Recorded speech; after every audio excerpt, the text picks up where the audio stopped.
Hello everyone. Now let me give you the overview of the Microsoft Fabric screen. I hope you have already created a Microsoft Fabric account. If you haven't created a Microsoft Fabric account, even though if you'll go through this all the videos, you will get a complete idea. But I will recommend do try to create a Fabric account so that you can do a practice. So first thing is like if you will open the app.fabric.microsoft.com, right, you will see this particular screen. Once you will log into this screen, right, the main important thing is right side you can see this particular corner. From here you will be able to see all your Microsoft Fabric account, what is the trial period, and everything you will see from here. Now in the left side is important one. You can see first is the home button, the second is the workspace.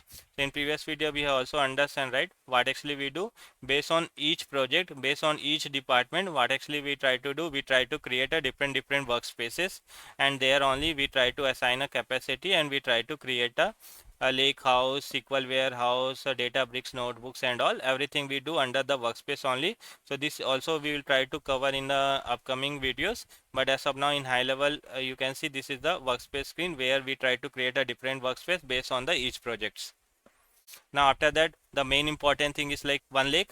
OneLake is important feature in a Microsoft Fabric. Here you will see all your data catalogs and all your data stuffs and all everything you will see in this particular OneLake. This also we will try to discuss in depth. After that the monitor window.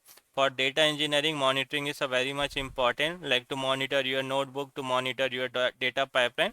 For everything one dedicated tab is there, monitor. From here you can monitor your all the pipelines, notebooks, and everything. Now next thing is like real time.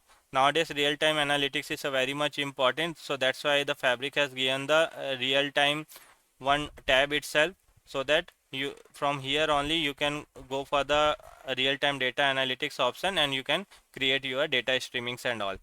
After that we have a workload is a important tab here. In this workload you will see what are the operation and what are the workloads actually you can perform. So the important one which I will show you from the Microsoft Fabric, you can see we have a data engineering. So data engineering is for the all the Spark loads. Then we have a data factory, then we have a data science, then we have a data warehouse, then we have a database workload, then we have for the Power BI, and for the real-time intelligence. So these are the different workloads and that operation actually we can perform.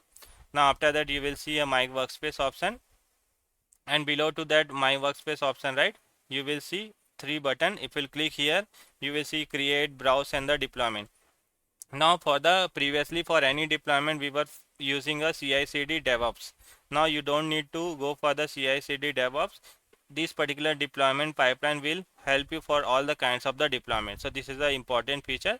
This also we will understand in upcoming videos. So these are the main option which is available in the left side, right? These are the very much important, and everything we are going to understand in depth. Now other thing which I want to show in the settings, right? In the settings, if you go to the admin portal, and from here you can monitor what are the capacity you have to execute the workloads and all. So to monitor that you can come to the admin portal and you will be able to see all those details here. So these are the overview. Now in next video what actually we'll do, we'll try to create a workspace and we'll start exploring the things.